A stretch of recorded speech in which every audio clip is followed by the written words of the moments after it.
A very good evening to all of you.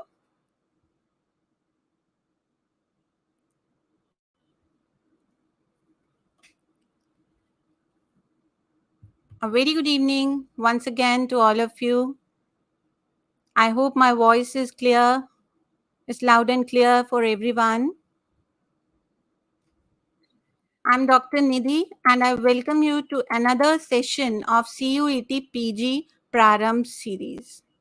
This is day 9 and I'm sure you might have enjoyed all of your previous sessions. Yes?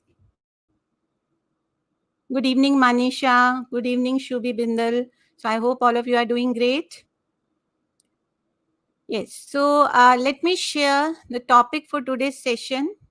This is diversity of microbes, bacterial reproduction, and antimicrobial agents. So as you might be having an idea that this topic is from Unit 5 from CUET PG syllabus.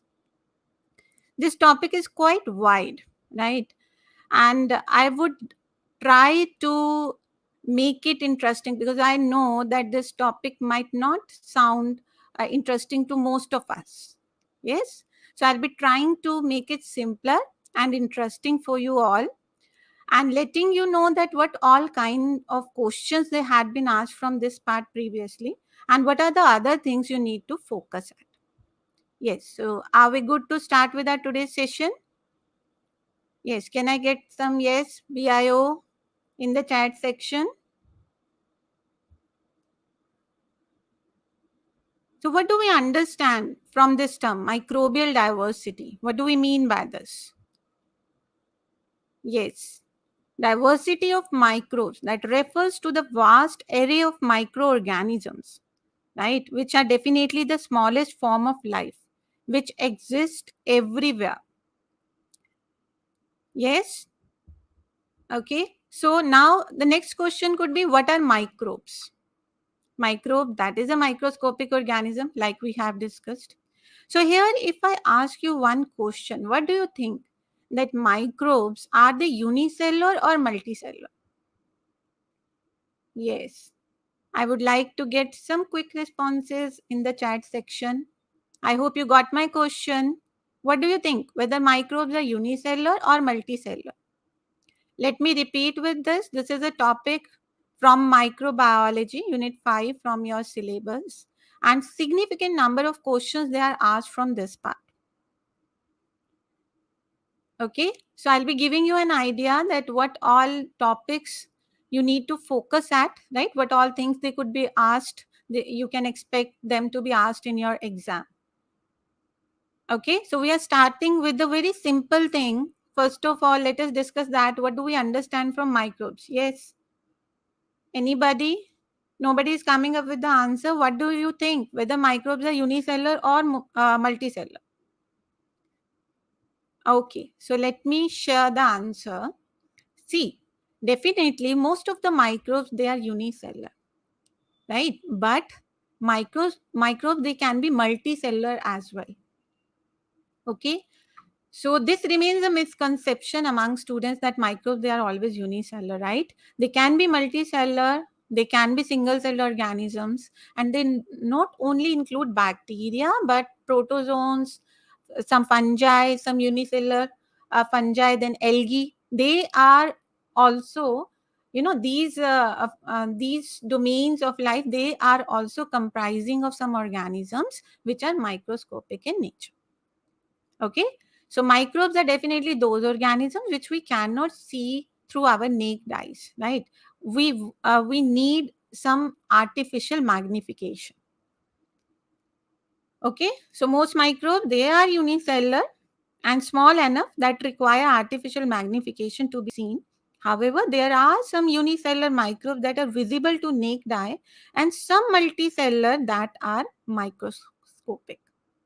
Okay, so I hope you got my point that multicellular organism, they can also be microbes. You know what happens? This is the diagram where what you are looking, this is the relative sizes of the microscopic and non-microscopic organisms. Okay, so an object must measure about 100 micrometer. Okay, so please note it down. An object, it must measure about 100 micrometer to be visible without a microscope. Now, most microbes, they are smaller than this number. Okay, so if you just look at the bacteria, so the size of the typical bacterial cell, that would be around 1 micrometer. So definitely this will remain microscopic. Are you getting on this? Now just let us look at the sizes of the viruses. Okay, although that could vary, but you will find that viruses, they are 10 times smaller than the size of the bacteria. Okay, typical viruses, they measure about 100 nanometer, and this is 10 times the size of the bacteria. Okay, right? Do you know the relationship between the nanometer and micrometer? Yes, what is the relationship between the nanometer and micrometer? So when you are learning microbiology, so you must have a fair idea about the conversion of the units. All right. So from here we can get an idea that what will be the approximate size of the bacterial cell or the viruses or a plant or an animal cell, or if we have any cell which could be seen through the naked eye. So that should be here, right, beyond this limit. Am I clear with this? So I hope this was simple. Now let us discuss about the microbial evolution. Since we are supposed to learn about microbial diversity, so we must dive into knowing that actually from where or at what time the microbes, they originated. This is very interesting to be learned. Okay, I try to tell it like a story. Okay, now do you have an idea that how old our planet is? See, these simple questions, they could be asked, right? So I would request everyone to participate. If you have an idea, that whatever coming to your mind, please share it in the chat section. Okay. So our planet, it is about 4.6 billion years old, right? This is estimated that our planet, this is 4.6 billion years old, and fossilized remains of prokaryotic cells, these are 3.5 to 3.8 billion years old. All right. Okay, now you might ask that where the fossils of these prokaryotes, they have been found, from where they have been extracted. So therein you need to know about the stromatolites. Okay, so what you are looking at the screen, these are stromatolites. Okay, now what are stromatolites? These are layered or stratified rocks, right, which are formed by the incorporation of mineral sediments like calcium sulfate, calcium carbonate, and other minerals into microbial mats. Right, now how the microbial mats, they are formed? They are formed by cyanobacteria and the other microbes. Right, so this indicates that prokaryotic life arose very shortly after the earth cooled down. Right, very likely the earliest prokaryotes, they were anaerobic. Okay, they were anaerobic, and the aerobic prokaryotes, cyanobacteria and oxygen producing photosynthesis, the bacteria which can perform the photosynthesis, probably they developed around 2.5 to 3.0 billion or maybe more years ago, right? And only then the microbial diversity, it increased when the oxygen producing bacteria, they originated. So microbial diversity, it became more intense.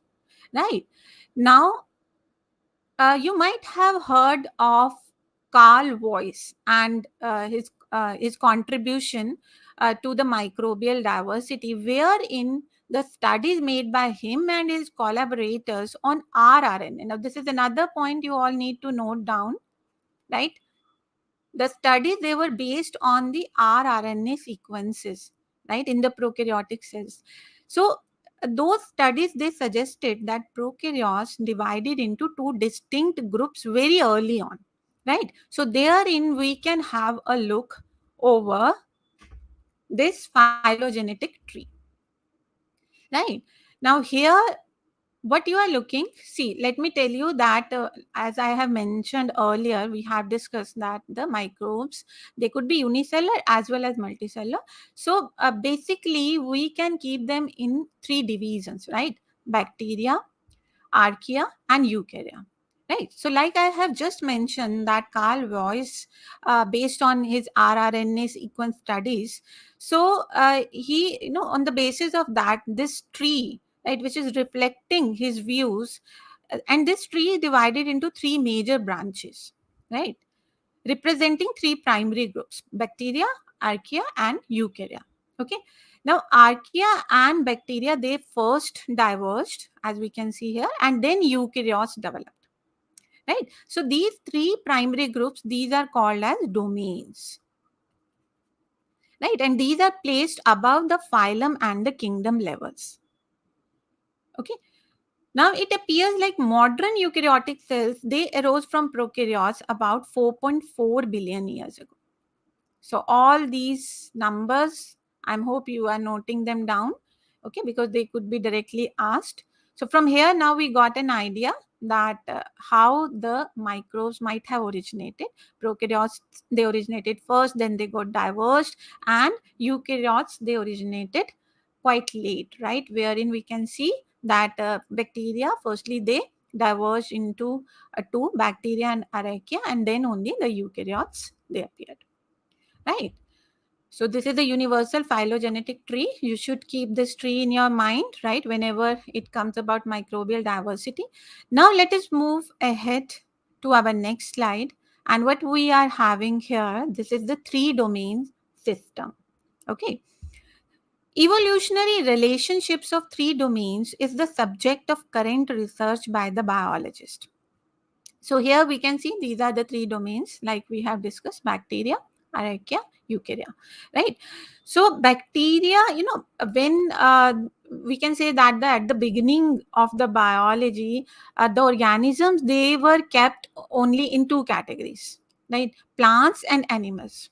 Right, it was only later when a lot of studies they were made in the field of microbiology, and the scientists, they felt the need of having the other groups where the microbes, they can be placed. So the other type of classifications systems, they came. Okay, so here this is the three domain system, and we could see this is again bacteria, archaea, and eukarya. And bacteria, they comprise the vast majority of prokaryotes.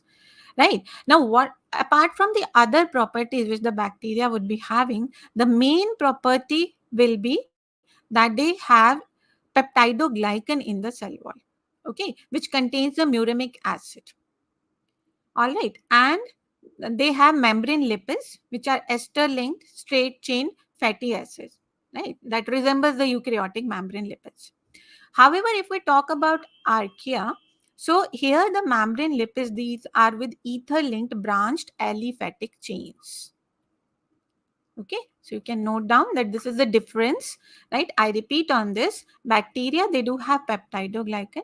Archaea, they don't have it, right? Most of them, they don't have the peptidoglycan. And if we talk about the membrane lipids, so here in bacteria, they do have membrane lipids with ester-linked straight chain fatty acid, okay, which resemble the eukaryotic membrane lipids.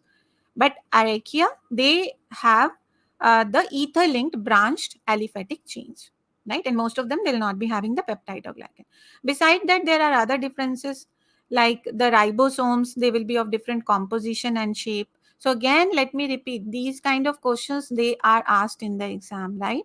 Anything could be given like which of the following would be the difference between the bacteria and the archaea. So you should be having a fair idea over the distinct characteristics between these three domains. Okay, so archaea, they resemble the bacteria in the prokaryotic cell structure, but vary considerably on molecular level. And both of them, they definitely, they are differing in the basic cell structure from the eukarya. Okay, so yes, if you have any doubt so far, you may drop it in the chat section.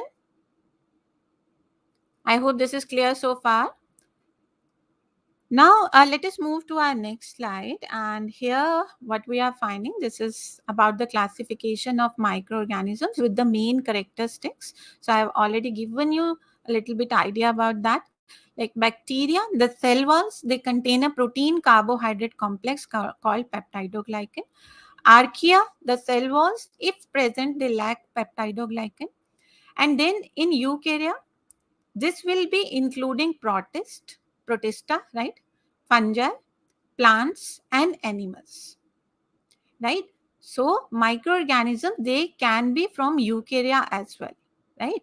So basically, they can be from protista or fungi, right, or algae.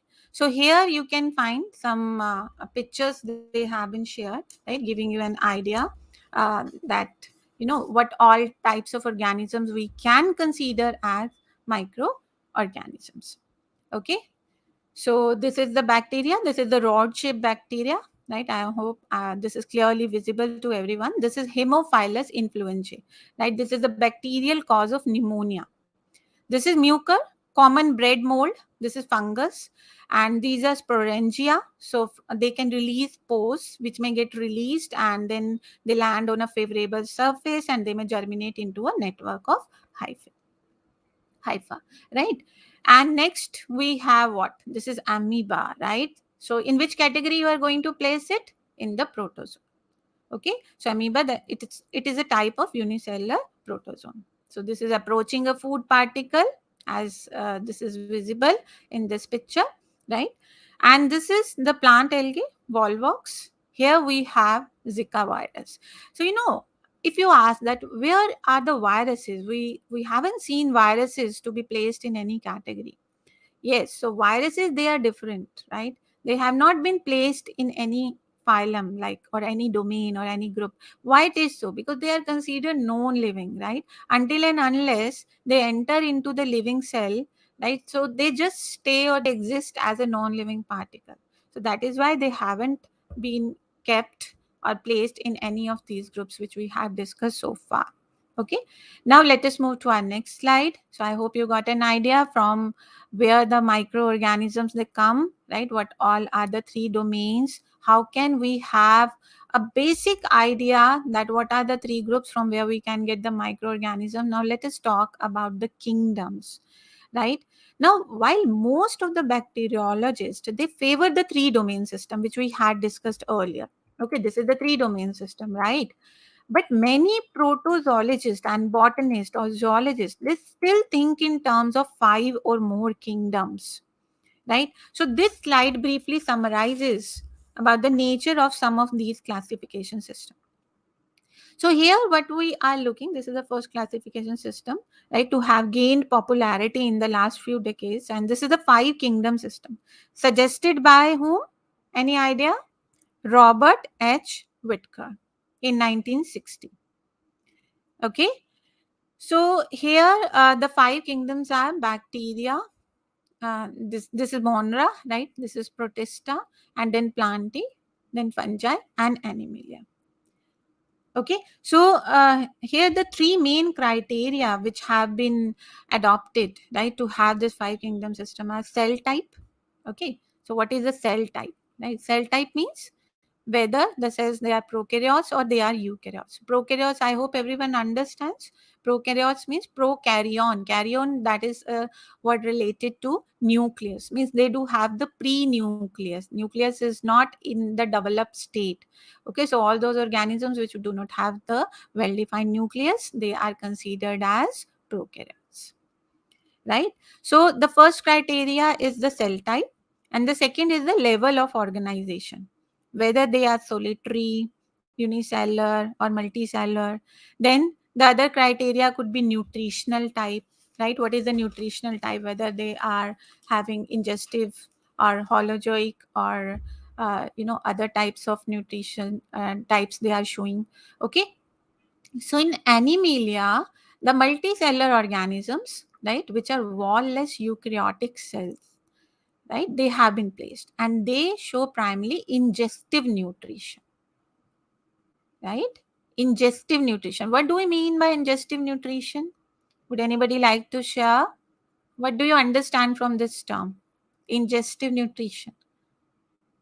Simply, where the organism would be ingesting, it will be taking in the food particles. So this is related to the eating and the drinking habits, right? So the food material, whatever food particle or the food the organism is taking in, so that will be digested, that will be assimilated. Okay, so that all comes under ingestive nutrition type.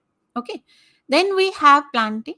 You have multicellular plants, right? So these are walled eukaryotic cell. Animalia, they were wall-less. This is walled.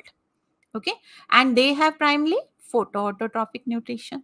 Simple, right? We all know about this, but we need to know that how they can be synced when we are talking about the diversity, when we are talking about classifying the organisms under different kingdoms or under different domains or groups. Okay, now monera, definitely all of the prokaryotes, right, they have been placed in this kingdom, monera. And protista, this protista is the least homogeneous and hardest to define. I repeat, this is least homogeneous and hardest to define. Why? Because it shows lot of diversity. We can say that the organisms which cannot be placed under the other categories, they have been placed in protozoa, right?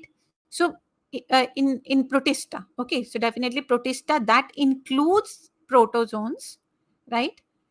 So here we can say that eukaryotes with the unicellular organization, right, they have been kept. So that includes protozoans, that may include some algae or the unicellular fungi or the slime molds, if you know about slime molds. So they have also been included in Protista. Are we clear with this? Okay. Shall I repeat over any of the things which we have discussed here? Right, fungi, these are eukaryotes, right? Dominantly these are multinucleate organisms with nuclei dispersed in a walled and often septate mycelium, and the nutrition that remains absorptive. Okay, fine. Now this five kingdom system, it has its own demerits. Yes, what do you think? What demerits this five kingdom system is offering? Foremost, Archaea, they have not been placed anywhere. Okay, so there is no distinction, lack of distinction we can see between Archaea and bacteria. And then Protista, this kingdom is too diverse to be taxonomically useful. And then we don't have any boundaries between Protista, plantae, and fungi, even algae. Okay, like brown algae that is kept in plantae, right? However, it doesn't relate to plantae kingdom in terms of the characteristics it is having. Okay, so because of that, okay, so these are the criteria like I had shared earlier. These are the three criteria on the basis of which the kingdom systems they have been developed. Now because of the demerits in five kingdom system, there were other suggested classification systems. So this is the other one. This is a six kingdom system where we can see that monera. So this has been divided into clearly two groups here, eubacteria and archaeobacteria, because archaea, archaeobacterial means the microorganisms which will be falling under this group.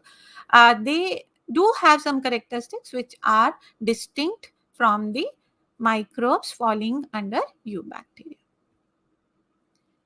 All right.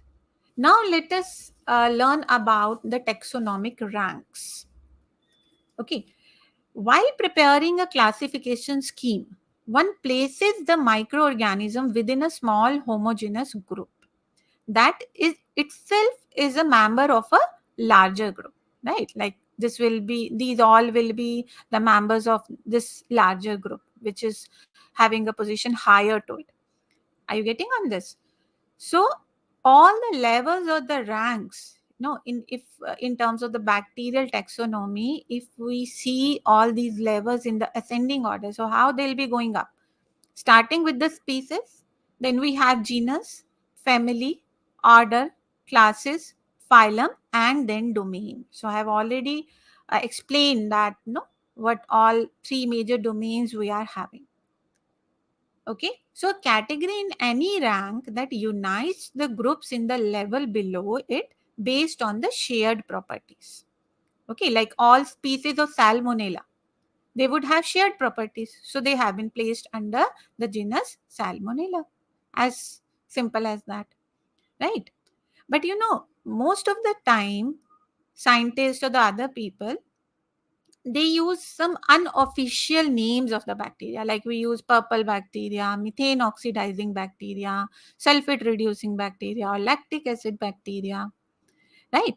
Can you tell me that if you remember the name of the person who is associated with developing the system of nomenclature? Yes. Who has been credited for developing the system of nomenclature, that is naming of the organism, that was established long back in 1735, right? And it was done by Carl Linnaeus, right? So at that time, Latin was the language which was being used by the scholars. So you will find that the names of the microbes, they are Latinized, right? So let me share you an example, right? How we can make use of the taxonomic ranks and how we can name any bacteria. So these are the different ranks like we have seen through this flow chart. Okay, and this is how we can name any microbe. Now you will find that the name of the microbe, that will have two words, right? So by name system we are using.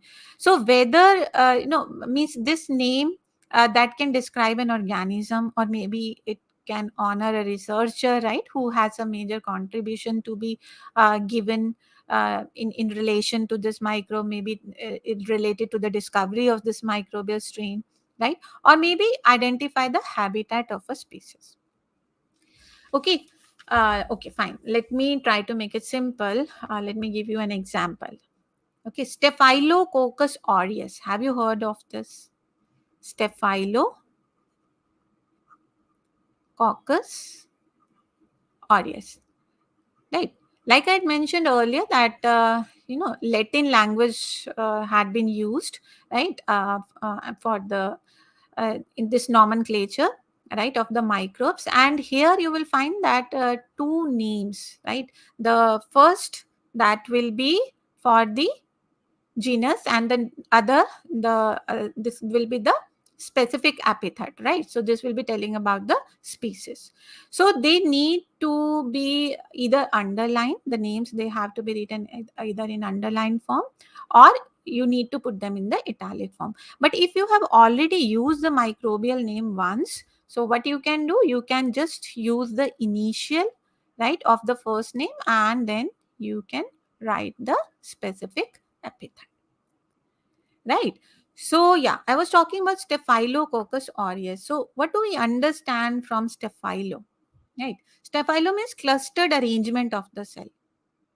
Coccus definitely refers to its shape like spheres, and aureus, this is the Latin word for golden color of many colonies of this bacterium, right?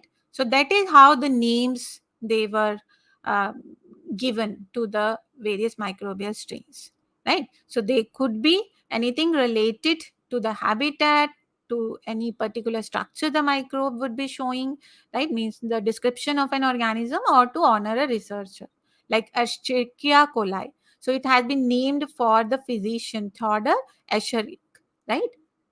So, and coli, that is being used as a specific epithet because this strain, it lives in the colon.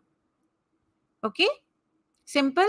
Yes. Another thing you need to note down is that Berge's Manual of Systematic Bacteriology. This contains the currently accepted system of prokaryotic taxonomy.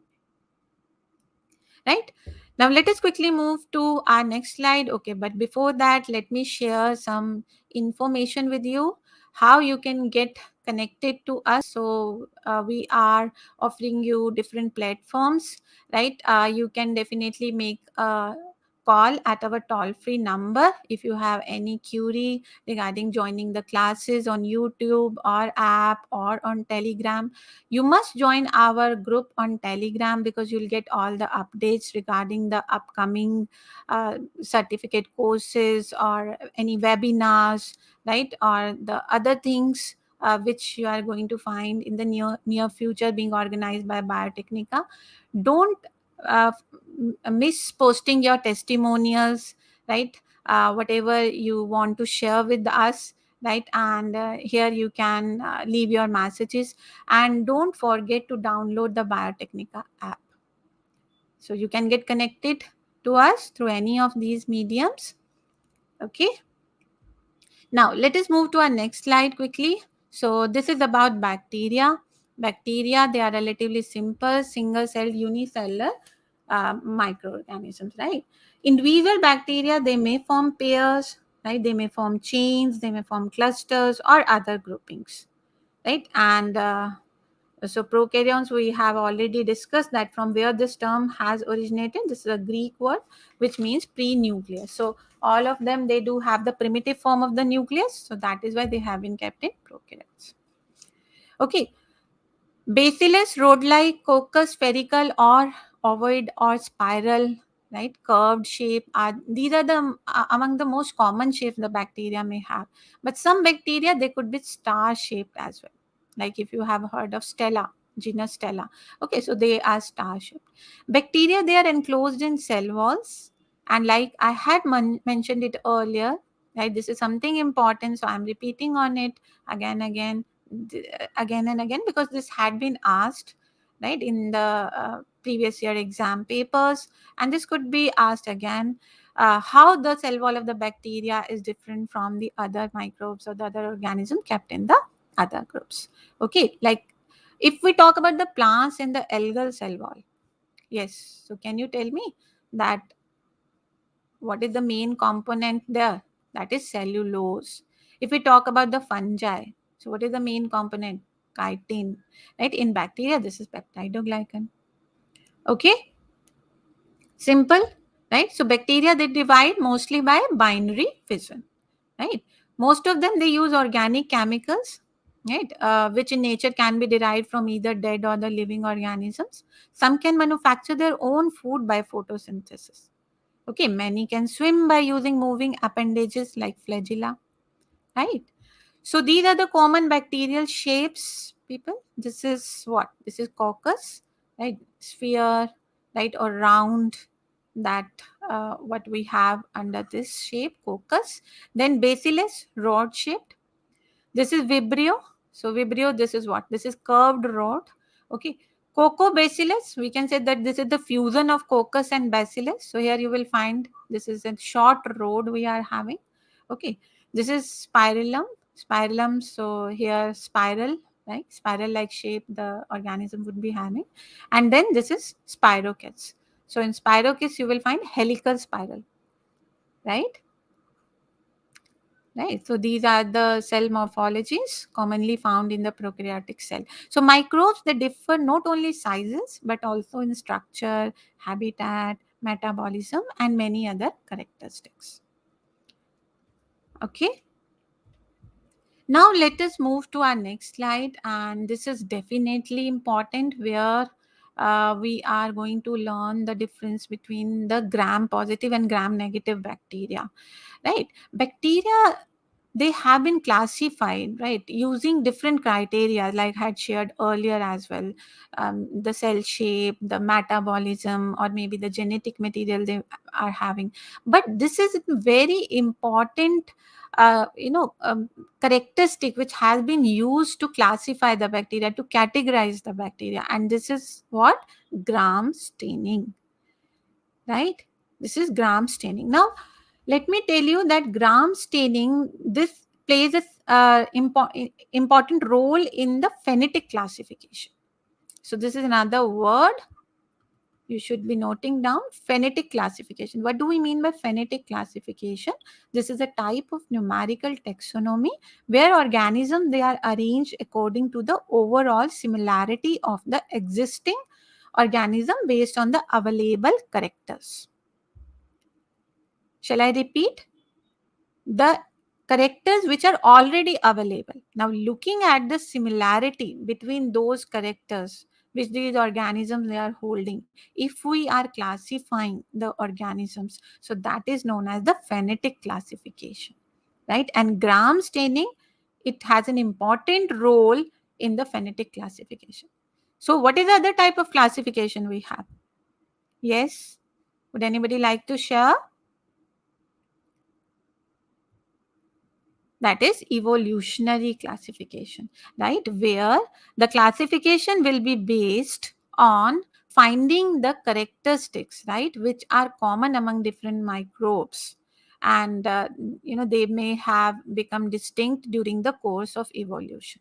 So that is your evolutionary classification. All right.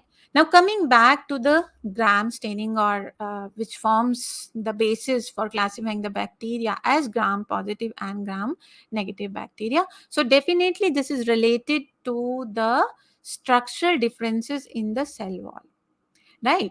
So, bacteria contain two common cell wall structure, gram positive, gram negative. Now, what do we have under gram positive?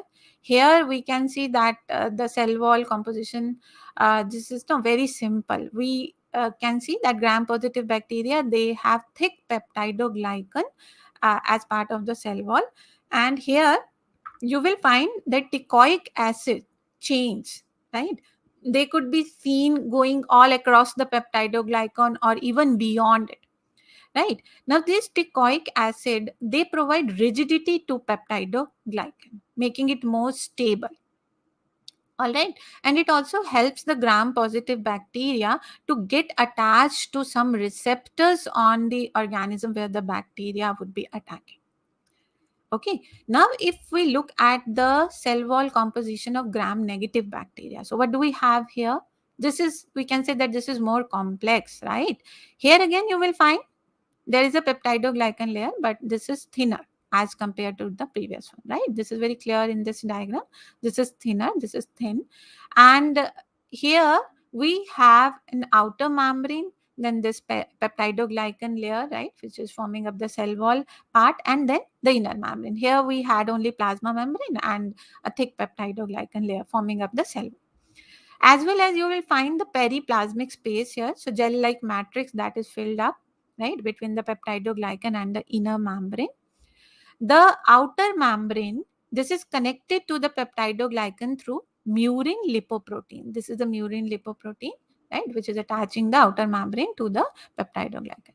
Now, another thing which you need to know is that outer leaflet of this outer membrane has lipopolysaccharide, right, LPS.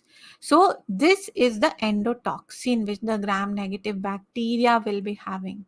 Okay, so means the bacteria which will be infective, they will be using this endotoxin, and because of this endotoxin characteristics of lipopolysaccharide, the symptoms like hemorrhage or the septic shock, right, they could be seen in the affected individual.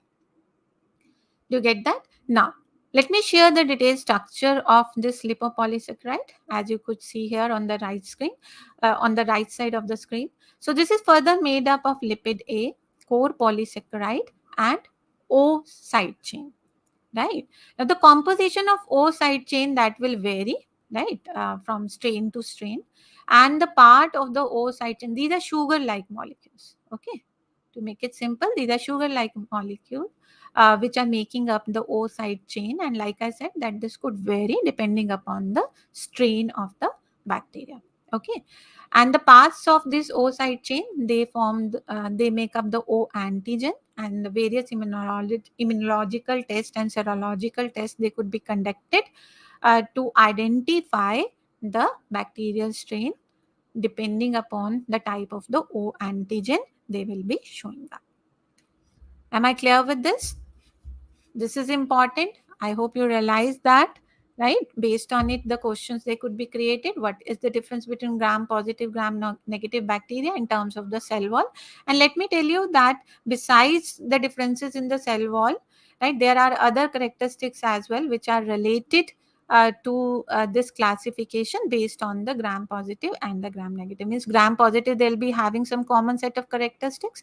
Likewise, the gram negative bacteria, they'll be having some. Now, at this point, let me tell you that if we talk about the archaeal cell wall, they do not contain peptidoglycan, right? But they contain a similar polymer which is known as pseudopeptidoglycan. Okay, pseudopeptidoglycan. So, what is peptidoglycan? Do you have an idea about that? Peptidoglycan, that's a giant molecule, right? Composed of alternating N-acetyl glucosamine, which could be abbreviated as NAG, right? And N-acetyl muramic acid. Am I right? Connected by beta 1,4 glycosidic bonds and cross-linked with short polypeptide chains. However, archaeal cell walls, they'll not have the peptidoglycan. They may have pseudopeptidoglycan, right? A polymer which is also known as pseudomurine, where NAM, that is replaced with a different subunit, right? As in the case of some bacterial species, there are few archaea that appear to lack cell wall. Okay, if they'll be having it, they'll not have the peptidoglycan. Am I clear so far? Okay, so these are some characteristic differences between gram negative and gram positive bacteria. Like I had mentioned earlier, that gram positive, they'll be having some common characteristics which could be different from the gram negative bacteria. Okay, so firstly, definitely the main difference is in terms of the cell wall. So gram negative bacteria, they have a thinner peptidoglycan layer, and they do have the outer membrane. We have discussed in detail, right, what all characters or the structures we have in the outer membrane of the gram negative bacteria. Okay, then cell shape, that will be different. So this is one table which you definitely should refer to know the differences between gram negative and gram positive. I'll be sharing few more tables here, and at the end of the session, I hope you are knowing that you will get the free notes related to this topic. So please stay connected till end, right, to download the free notes there. Now, next is the reproduction. So reproduction, this is binary fission for gram negative, but sometimes it could be budding, but this is binary fission for the gram positive. Then about the metabolism or motility. So you can find through this table that they have differences, right, in terms of all these characteristics. Okay, like flagellation, that can be varied, polar, lophotrichus, peritrichus. So do you have an idea about all these terms? If you don't, then you should be learning on this as well, right? This depends on that where, or what would be the position of the flagella, whether this is at just one end of the bacteria, or whether it is at both the ends, or whether there is a tuft of bacteria like lophotrichus. So here you will find that the bacterial cell will be having tuft of flagella on either on one end or maybe on both the ends. Okay, and in peritrichus, the flagella would be all over the bacterial cell. Okay, likewise you have amphitrichus, where a single flagella would be there on both the ends. Okay, or this could be monotrichus, where simply one flagella would be there on one end of the bacterial cell. Okay, so I hope you have noted down on this as well. Then appendages, it can produce several types of appendages like pillae, fimbriae, prosthecae, and stalks.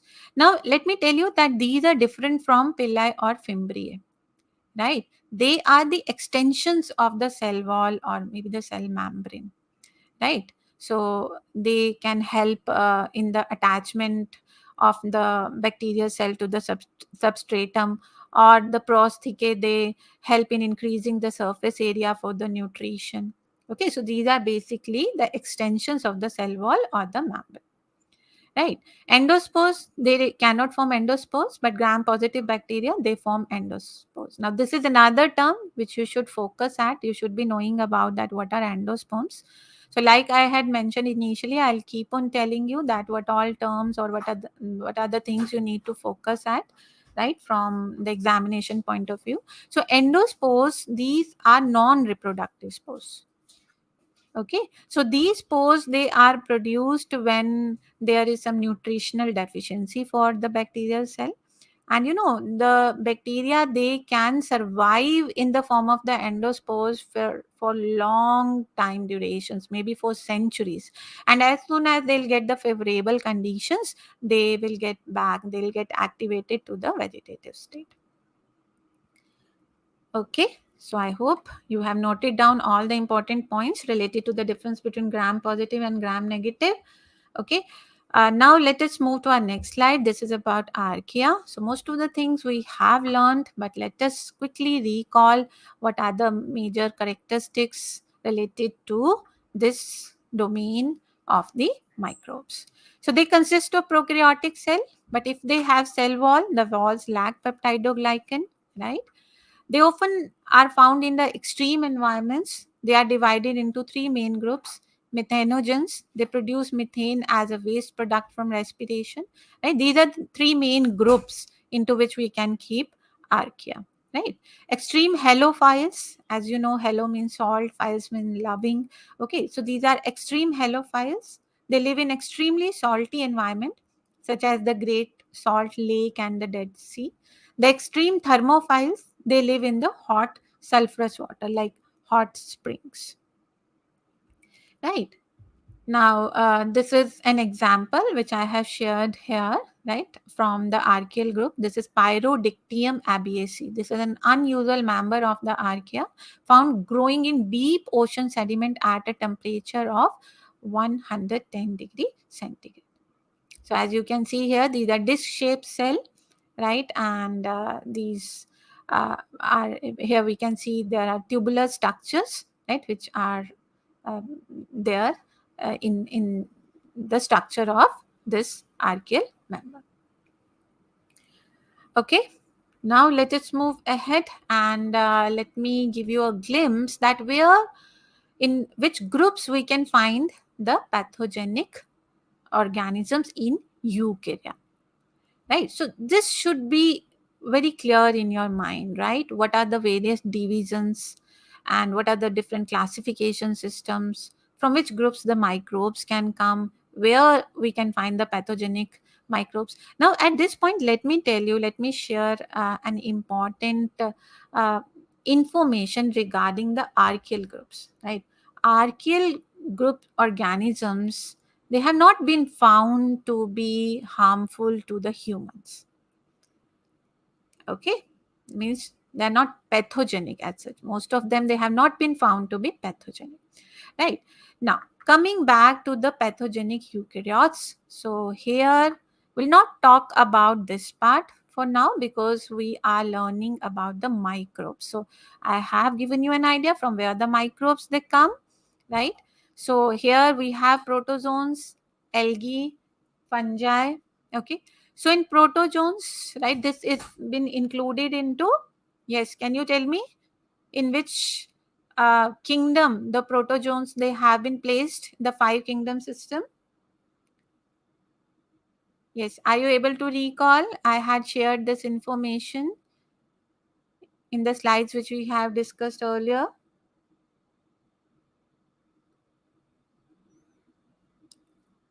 Protista, right?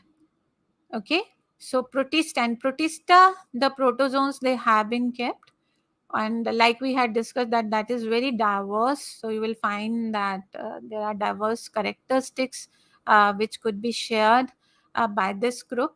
And protozoans, they can definitely be parasitic, so that is why they have been included in pathogenic eukaryotes. Then we have algae, or even before that, let us talk about fungi. Fungi, they are in the fungi kingdom. They are chemoheterotrophs, right? They are not autotroph, they are not photoautotrophs. So this is important, right? These kind of things that directly asked in the questions.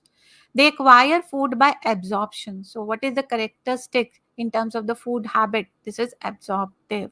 Okay, with the exception of the yeast. So what are yeast? Yeast are unicellular fungi. Fungi are multicellular, right? Moles and all. So most of the fungi, they are multicellular except the yeast. These are unicellular. right? Most reproduce with sexual and asexual spores. Now, talking about the algae, so they are photoautotrophs and produce several different photosynthetic pigments. Now, since these are photosynthesizers, so they would be requiring light, right? Okay, let me take you to the algae slide first, right? So these are photosynthetic eukaryotes with a wide variety of shapes and both sexual and asexual reproductive forms. The cell wall of many algae, they are composed of a carbohydrate called cellulose. Please note it down. So earlier we had discussed about the bacteria, right? The cell wall was composed of peptidoglycan. Now we are talking about the cell wall of algae. This is having what? Cellulose. Algae, they are abundant in fresh water and salt water and even in association with plants, right? So if we talk about the unicellular and even the multicellular algae, they could be found both in water and on land, right? But most of the unicellular algae, they exist as planktons in the marine or the freshwater sources, right? So do you have an idea about this term, planktons? Yes, what are planktons?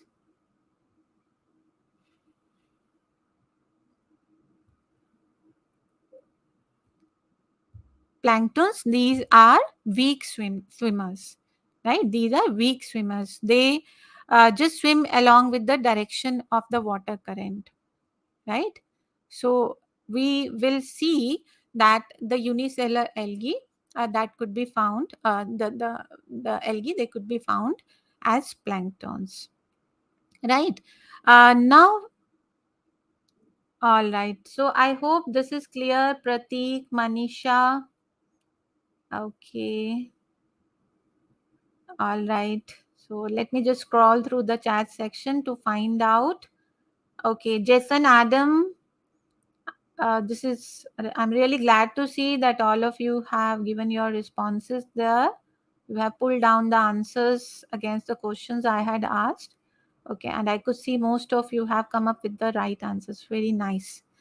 Okay, thank you, everyone. So, yeah, moving ahead, here, we can find the brown algae or the red algae because they depend upon the substratum, right, for the attachment as well as the wavelength of the light. Okay, so likewise, we can have different algae which have been categorized into these categories. Now, this is the example for the brown algae, right? Macrocystis, right? Can you see the thalli of this algae, right? So this is having this type, right, which is for the supporting the thalli, and these are the nematocyst, right? Nematocyst, these are air bladder like structure, so they are filled of gas and the air so that they can keep the thalli erect to absorb the light, to absorb the maximum light. Okay, and this is red alga, the example microcladia. You can see here on the screen. Okay, so this is delicately branched red algae. They get their color from phycobilly accessory pigments, right? And so this is about the algae, right? So herein you need to know about the different types of algae, and the things, they are not asked in much detail. So the simple things, the simple characteristics, the distinctive characteristics, they are usually asked. Okay. Yes, yes, that is correct. Atanu, Samantha. All right. Okay, fine. So now let me go back and let me go to the slide which we had jumped, right, to learn about the algae first. So here on this slide, I have placed a table. This table is again useful, right, to you, because here you will find that how the fungi, they are different from the bacteria. So, like I had mentioned couple of minutes back, that usually the distinctive characteristics, they are asked in the exam. Okay, so here what we are finding, that fungi, these are eukaryotic, bacteria, these are prokaryotic. Very simple, right? Now, if we talk about the cell membrane, so you'll find that in the fungi, sterols, these are present, whereas in the bacteria, sterols, these are absent. except in the mycoplasma. Okay, cell wall, glucons, mannans, chitin, no peptidoglycan, mark it, right? Whereas in bacteria, you have peptidoglycan. Spores, sexual, asexual, reproductive spores, endospores. So I have given you an idea that endospores, they are not for the reproductive purpose. Okay, so you need to note it down. They are just helping the bacteria to cope up with the adverse conditions wherein maybe the nutritional availability is not there. Okay, limited to heterotrophic, aerobic, facultatively anaerobic, and here we have heterotrophic, autotrophic, aerobic, right? These are not autotrophic. Fungi, these are not autotrophic. Okay, so have a look over the table. You can go through the recording later as well, definitely, right? So all these tables, they are helpful in knowing the differences between the various groups which we are learning here as part of this topic. Now let us move to our next slide, and this is about protozoans. So I hope this is clear so far. Yes, Sharmalina, Pratik, Manisha, Jason, Adam, if you have any doubt, please let me know. I'll share the information on viruses as well, Praveen. So in my upcoming slides, we have the information on viruses too. Okay, so let us quickly cover these slides here. So this is about protozoa. Now you could be directly asked that what type of microbe they have been placed in protozoa. So like we have discussed earlier, here you'll have unicellular eukaryotic microbes. So they may move by pseudopods like amoeba, right? Extensions of cytoplasm. Then the flagella or numerous shorter appendages, they could be there for locomotion like cilia. Then protozoans, they have variety of shapes and live either as free entities or as parasites. Remember, I had shared one slide. I had given you an idea that where we find the parasitic microbes in eukarya, right? Some protozoans such as euglena, they are photosynthetic. You know, euglena, it is existing as a borderline between plants and animals, right? Just like plants, it can be phototrophic. It can do the photosynthesis when it has light, and in the dark it will turn heterotrophic. So this is another thing you must note down.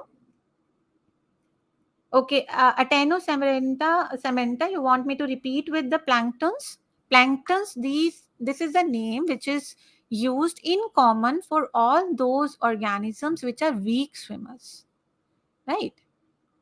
So they'll be flowing along with the water current. They'll not be able to resist it. So we can say that very small organisms which exist mostly in the marine ecosystem, but they could be found in the freshwater systems as well, right? And they comprise of very small organisms, right? So algae, that could be part of it, right? The unicellular algae, they can also be part of the uh, planktons, right? So I hope this is clear for everyone. So this is euglena, right? Like I've told you that this is existing as the borderline between plants and animals. Now let us move to the viruses.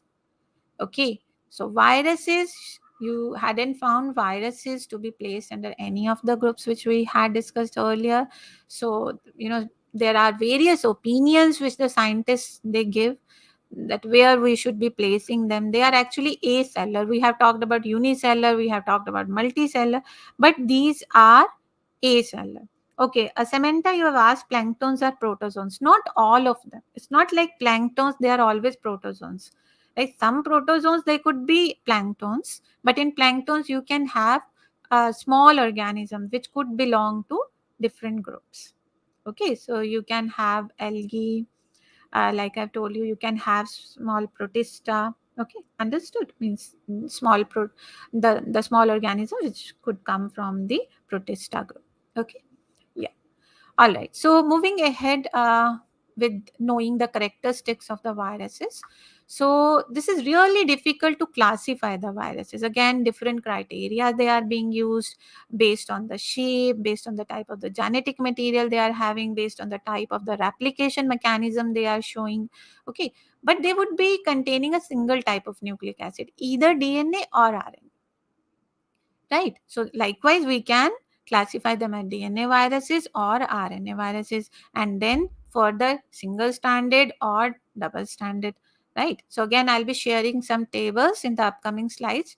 Stay tuned, right? Because these tables, they are going to help you to revise the differences between the different groups where we can place all the microbes. Okay, yeah. Now let us talk about the protein coat, right? Some viruses, they may contain a protein coat, sometimes itself enclosed by an envelope of lipid proteins and carbohydrate that surrounds the nucleic acid. Now to understand this, let me share this image here, right? So what is this? This is a diagram for the T1 bacteriophage. This is a diagram and this is the micrograph, right? So what we are looking here, this is the genetic material, right? DNA, the double stranded DNA virus. So that what we are looking here. And this is the head, right? This is the head known as the capsid. Now some viruses, they may have envelope, which will be existing as a covering to this head further, right? So those viruses, they are known as enveloped viruses. But at the same time, there could be some which will not be having it. So they are known as non-enveloped viruses, right?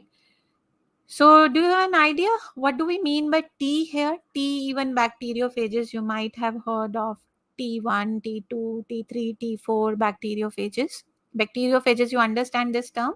The viruses which can attack bacteria, which will be infecting the bacteria.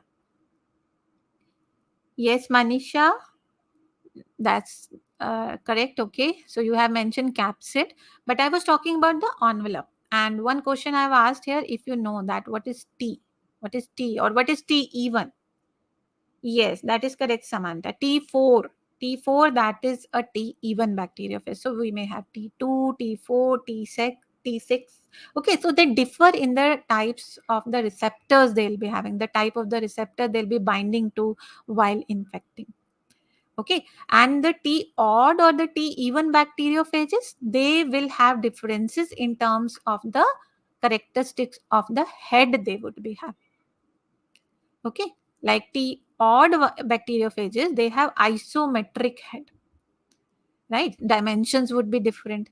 So in that way, the T odd and the T even bacteriophages, they are different. So you got an idea that what is the basic structure of the virus? That can vary definitely, right, as per the nature of the virus, but will be having the genetic material, right, enclosed in the head.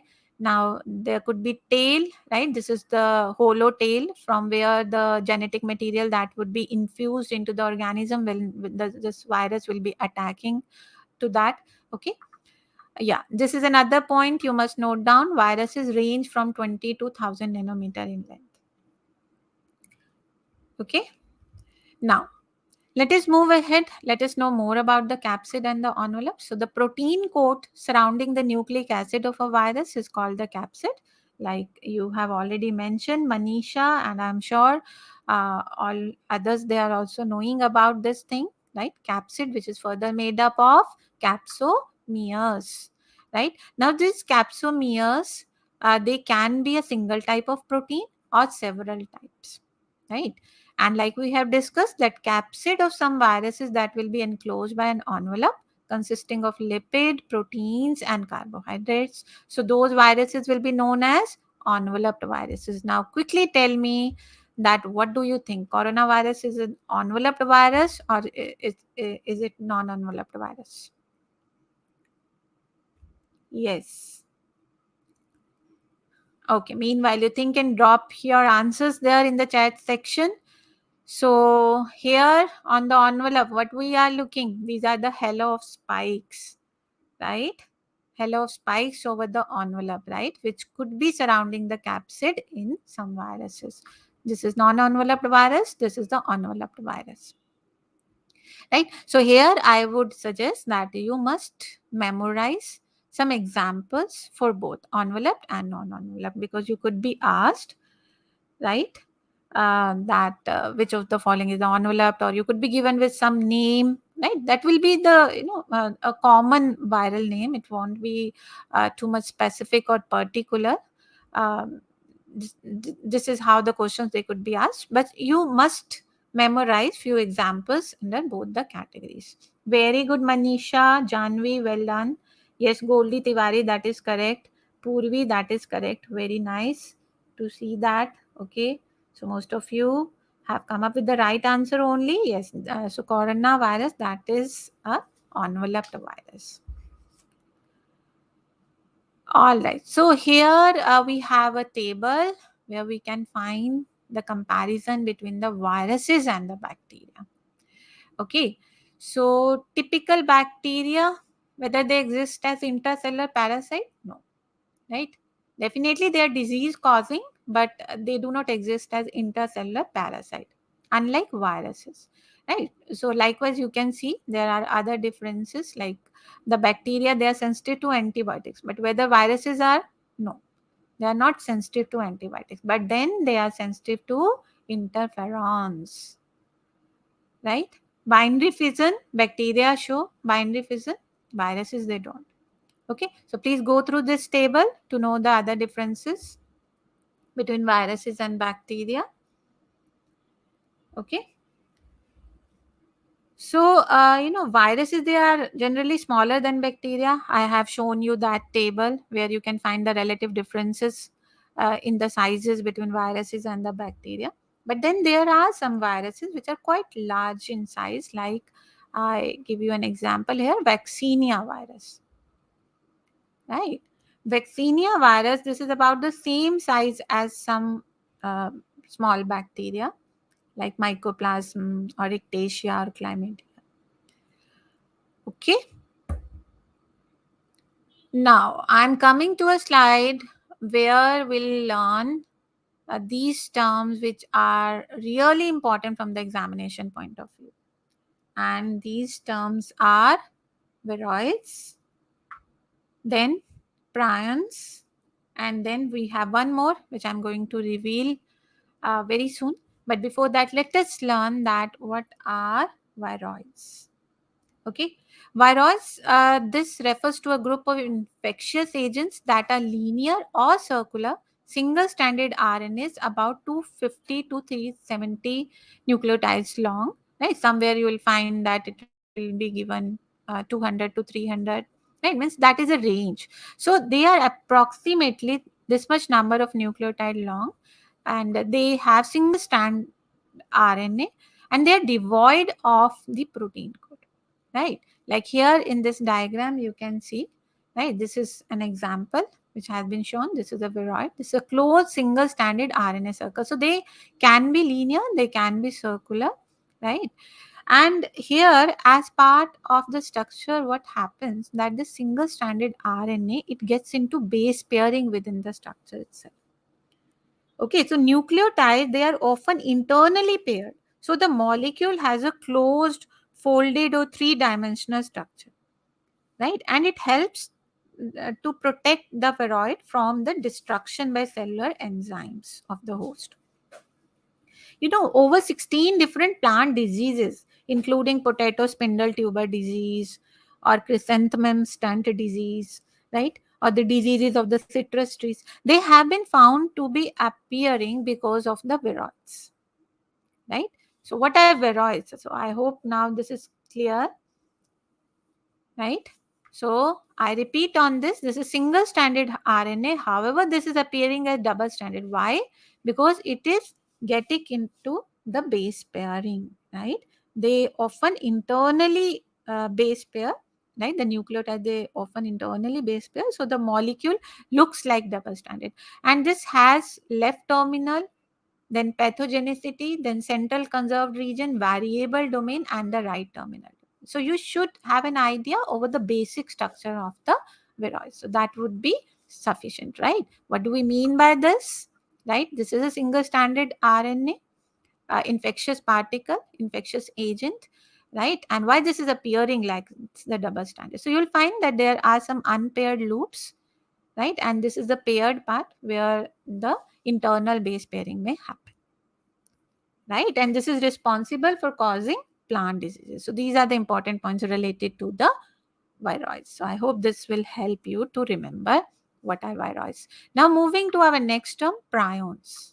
Right, now what are prions? These are abnormal pathogenic agents that are transmissible and are able to induce abnormal folding of specific normal cellular proteins called prion proteins that are found most abundantly in the brain. Now these are responsible for causing the diseases in the livestock.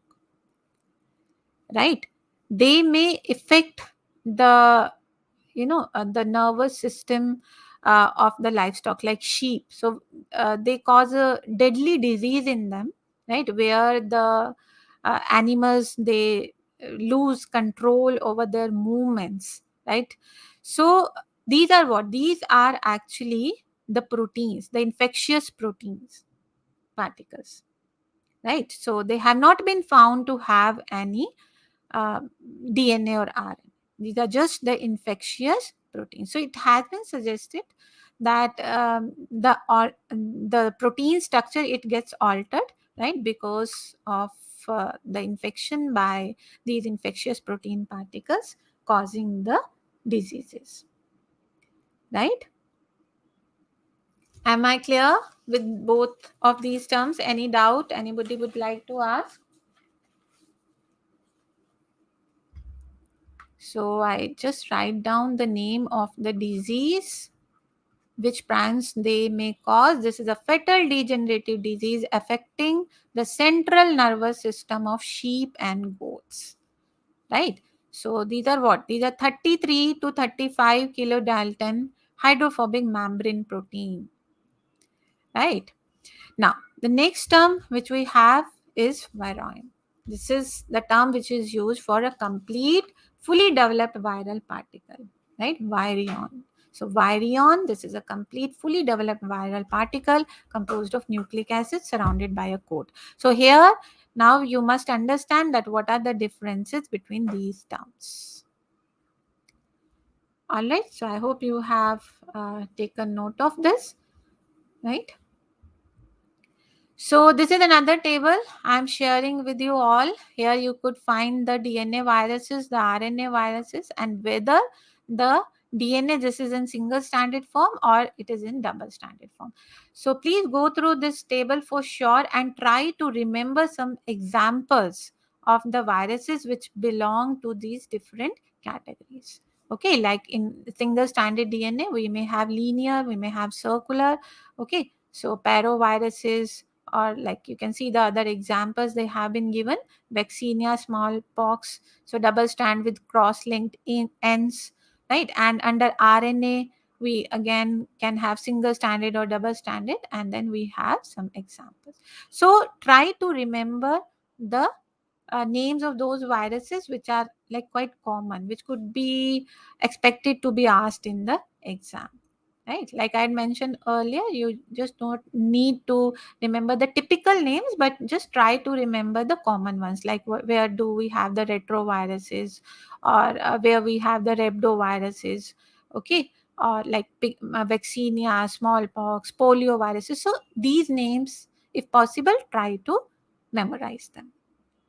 Right, the family names for viruses, it ends in viridae. Right, genus name, that is virus only. Okay, and if we talk about the order, so we use ales as the suffix. So this is how we can name the viruses, as you can see here, like I had mentioned earlier. Right, so viridae, that is used to describe the family of the viruses. So this is another table, guys. Please go through these two tables to know that how we can keep different viruses in different categories. Okay, great. So I could see that you are coming up with the responses in the chat section. That is correct, Shrivani. Scrapie disease. Okay, Shrivani, prions, these are the infectious protein particles. Cool. Great. Now let us move to our next slide, and this is about the growth of the bacterial culture. Right. Now here you need to know that bacteria, they divide by binary fission, right? Most of them, they'll be dividing by binary fission, where simply the bacterial cell would divide into two. Now here you need to remember that what is generation time, right? This is a time required for a cell to divide and its population to double. This is known as the generation time. So this term is important. Please note it down. So you can take the pointers for now, and later on you can go into the detail to find out that what all these terms means. Although I'm trying to share the details as much as possible within our scheduled time slot. Okay. So moving ahead, now, how the bacterial cells divide, right? Like initially we'll have one bacterial cell. Now it will divide into two. Further, it will these two cells they'll divide into 4 and then 8. Means they are dividing exponentially, right? Now, if we are going to plot the number of bacterial cells over the generations or over the time period, so just imagine how difficult it would be to plot the arithmetic numbers, right? Why? Because they are dividing exponentially, right? So after 16 generations, so how many number of cells there would be existing, right? So similarly after 20 generations, so generation time that would vary, right, from the species to species of the bacteria. That could be a few minutes, that could be few hours, or that could be even 24 hours. Like for E. coli, we know that is 20 minutes. So after 20 generations, single cell of E. coli that will be producing over 1 million cell. So just imagine how difficult it would be to plot it, right? It would require less than 7 hours only, right? And after 30 generations or after 10 hours, it would be over 1 billion. Now, why I'm giving you all these numbers to give you an idea that why we use the logarithmic scale to describe the bacterial population numbers or population growth, right? Because it is easier to plot the logarithmic scale as compared to plotting the arithmetic scale. So here you can find both of them. They have been shown a growth curve for an exponentially increasing population plotted logarithmically. This is the dashed line, right, where we have taken the log of the number of the bacterial cells which are being produced after a particular number of generations, and then we have a solid curve which is simply depicting the number of the bacteria cell. So just have a look over here, right? After 10 generations, what we are finding that the curve for the arithmetic representation, it hasn't even risen a bit. It is still lying over the baseline, right? Whereas the logarithmic line or the curve, it has already reached midway. All in all, to put it in the simple words, this is always easier to plot the bacterial population by using the logarithmic scale, right, rather than the arithmetic scale. This is one thing you all must know. Now, have a look over this table, right? So this is a hypothetical population, bacterial population pattern we are looking in the form of the table. So at time 0, when the division number is 0, so the number of bacterial cell is 1, right? Now after 20 minutes, let us say, when one division has occurred, so 2 cells they have been produced. Likewise, you can have a look, right, after 40 minutes, after second division. So this will be 4 cells they will be produced. So if you will observe it carefully, you will find that we can actually use them as exponents of 2, right? So initially there was only one cell, so 2 raised to the power 0. Next we have 2 raised to the power 1, 2. Then we have 2 raised to the power 2. So this 2 is depicting what? The number of generations. This is because after every division, the cells they are dividing. Am I clear with this? This is really important, right? So again, have a look over this graph. Okay, before that, yes, just have a look over this formula as well. So n naught, that is representing the initial number of the cells, right? And then this could be multiplied by 2 raised to the power n, where n is depicting the number of generations, and you will get the number of cells which would be produced after a particular time or after a specific number of generations. Right now, if we have a look over the mathematics of growth, so herein N naught, this is representing the initial population. NT, this is population at time. And if we are assuming N as the number of generations in time T. So what would be our formula? Like we have looked at the previous slide, this will be NT is equal to N naught into 2 raised to the power N. Please note it down. Note down this formula, everyone.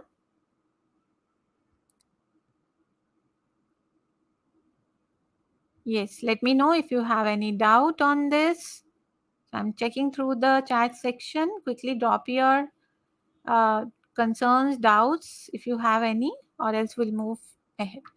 Now, from here, if you just take log on both the sides, so you'll get this expression, right? Log NT is equal to log N naught plus N log 2. This is really important to have an idea over using the logarithmic rules and all if you need to learn the mathematics of growth, right? So since we are short of time, I can't go into much detail of this, but still this expression is here. So you can see how we have used the log on both the sides to get this expression. And from here we can derive the value for n. N is the number of generations. Okay, so you need to note down this formula. Please note it down. And then we have another constant, mean growth rate constant, right? If you just divide the number of generations over or with time, so you'll get the value of mean growth rate constant, which is k, right? And after that, if we are calculating the mean generation time, means the mean doubling time, right? Like we have discussed, the generation time is when the population is getting double. So therein you will put the value of NT as 2N naught.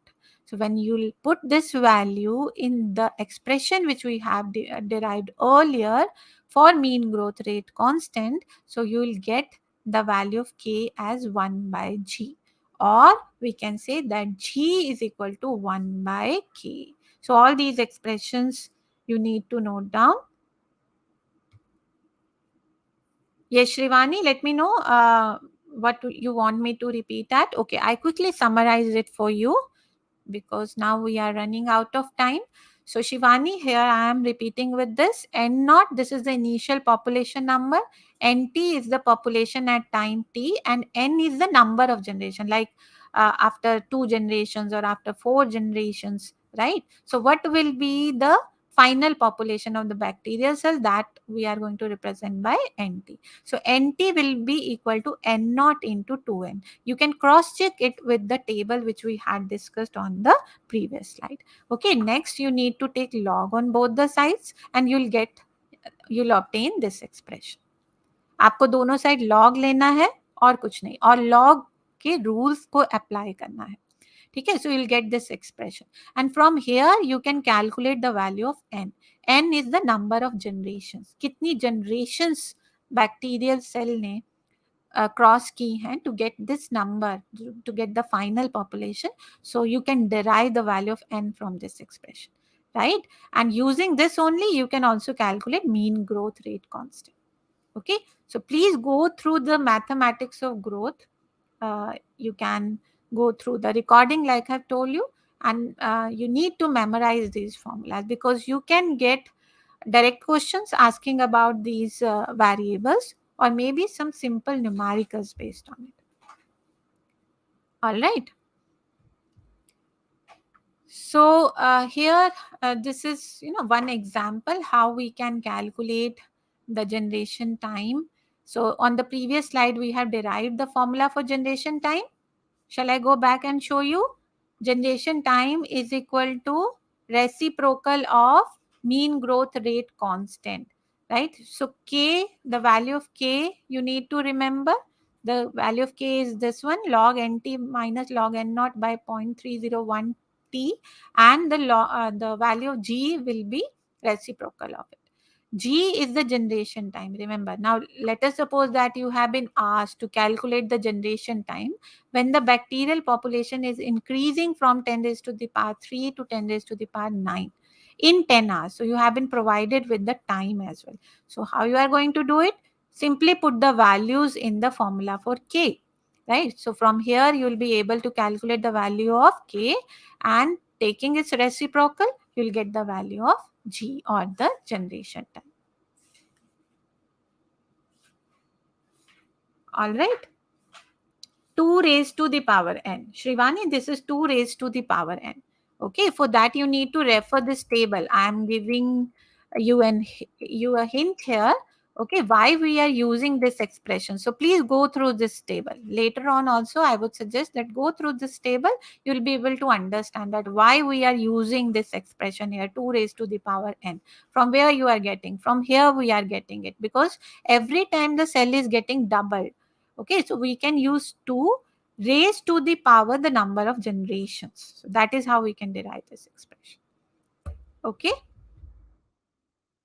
So about the bacterial growth curve, I'm sure everyone has an idea over the basic bacterial growth curve we see, right? For most of the microbes, they are going to follow this type of curve, wherein they do have lag phase, log phase, stationary phase, death phase. So this is another thing you need to focus at, right? That what all events they are happening during the lag phase, right? It's like that there's no change we find in the number of cells, but that doesn't mean that no metabolic activity is going on. Metabolic activity, it is high.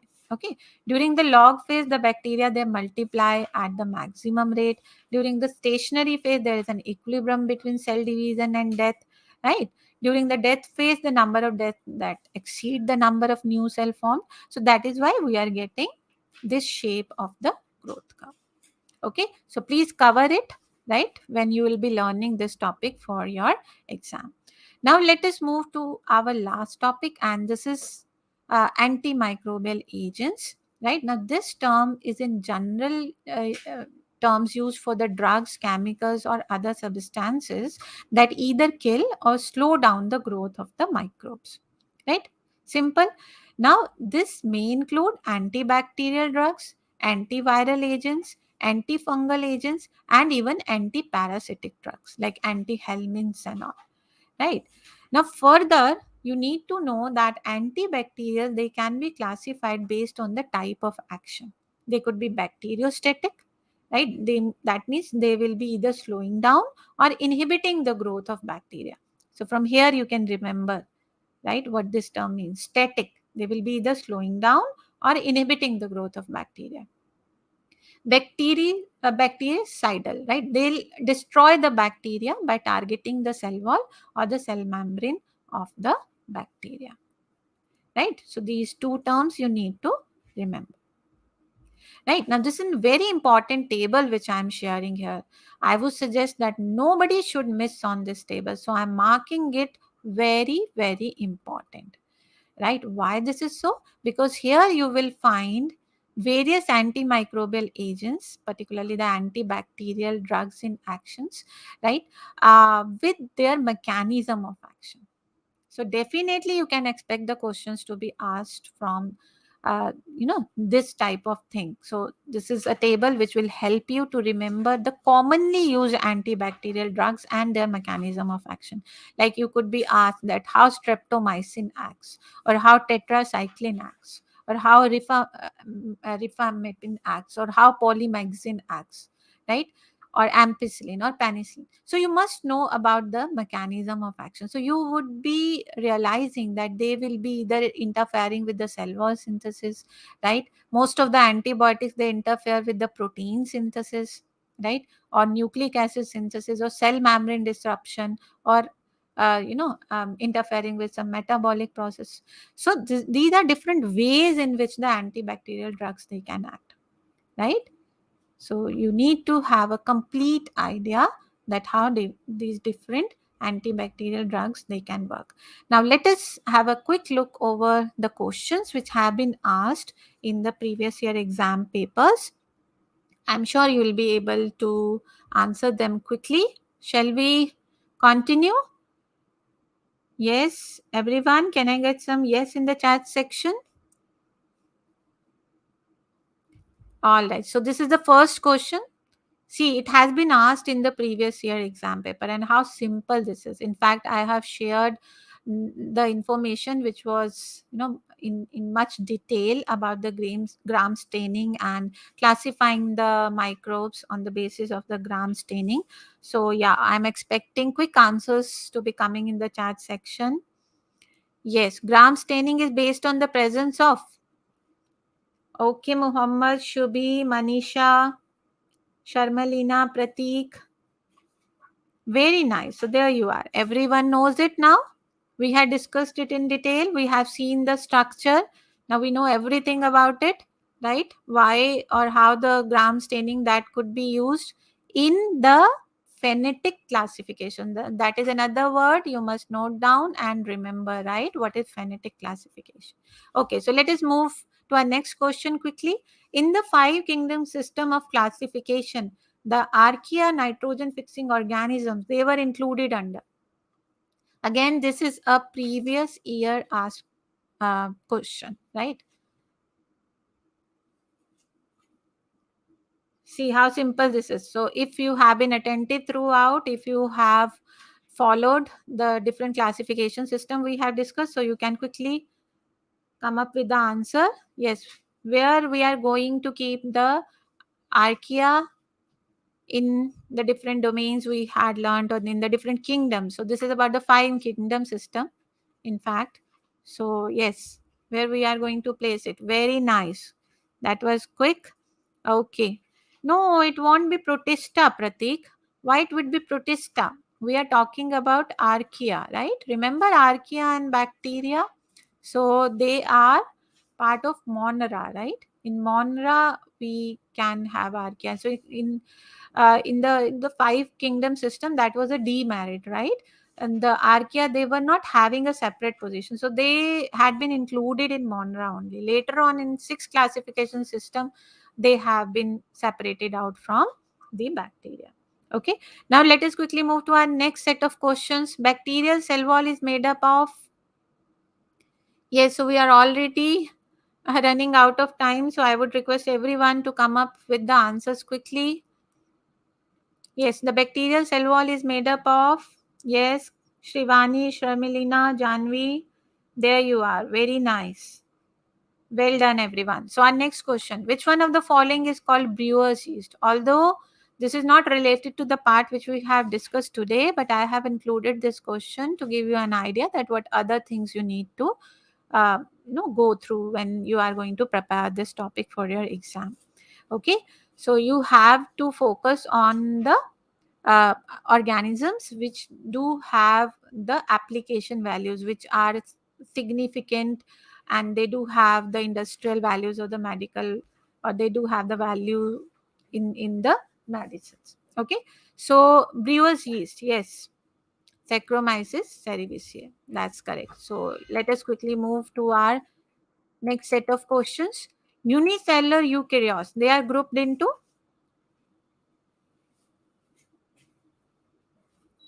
Yes, where do we find unicellular eukaryotes? Yes, so we are left with only few questions here. Let me get quick answers to them. Very nice. That's correct, Sharmalina. Very good, Manisha. Well done, everybody. Well done, Purvi. That's correct. So I'm really glad to see that you have followed up the lecture sincerely, and there you are coming up with the quick responses to these questions. So see how simple these questions are, right? So these kind of questions they'll be asked in the exam. So if you will be focusing on the things which I have suggested you during our today's session, so that would definitely be helpful to you. So yes, what is the answer to the next question? We have classified all the organisms into various categories based on certain morphological and molecular similarities. Which unit of the following allows free flow of the genes? So where you could find the free flow of the genes? Yes, Shrivani, that was correct. Saccharomyces cerevisiae, that is your brewer's yeast. Now, what would be the answer to this question? Okay, so answer is already here, right? This would be species. Very nice, Shubhi. Very nice. Great. Well done, everyone. Now, moving to our next question. Infectious single-stranded RNA without any protein. Let me repeat with this thing that all these questions they had been asked previously. Okay. So I'm sure that would give you a confidence that you all would be able to solve the questions from this part easily. Infectious single-stranded RNA without any protein is called? Come on, Shivani, Manisha, Purvi, Shubhi. That's correct. Once again, that is correct. Absolutely correct. Well done, everybody. Now, moving to our next question. Recent and accepted bacterial classification is based on? Yes, correct. Kartika, Kirthana, Purvi. This will be rRNA, and this is 16S rRNA. This is again important, right? So I had discussed, had explained it in detail initially, right? That what was the criteria which was used by the researchers to find the evolutionary relationships between the different domains. Okay, so last question is about psychotrophic microorganisms, right? And they can grow at, so you do have various options. So let me tell you that they can grow at the refrigeration temperature, right? Although they would be growing at a temperature beyond 15 to 20 degrees, right? But however, they can grow at the refrigeration temperature as well. And that is why this question had been asked like this, that they can grow at refrigeration temperature. Okay. Yes. So, yeah, we have one more question. Tetracycline inhibits. Now, this you will be able to answer once you'll go through the table which I had shared. Remember, I had shared one table where I have shown you different antimicrobial agents and their mechanism of action. But if you still know the answer, let me know in the chat section. Tetracycline inhibits what? Well done, Shivani. I could see that you have answered correctly for most of the questions we had discussed today. So, all these questions they had been asked previously. Yes, Purvi, that is correct. Well done. This is binding of amino-acyl tRNA. Okay, so you will get this information from the table which I have shared. Shall I show you? Okay, but for that I have to go back to that table, but that is here in this PPT. And as I had already mentioned, that you will be getting the free notes as well. So thank you all and all the best for your exam. I hope you enjoyed the session throughout. Don't forget to leave your comments, and don't forget to mention that how you are expecting us to help you more. Okay, don't forget to fill the form, and definitely don't miss to download the free notes for the same topic. So, once again, all the best to everyone.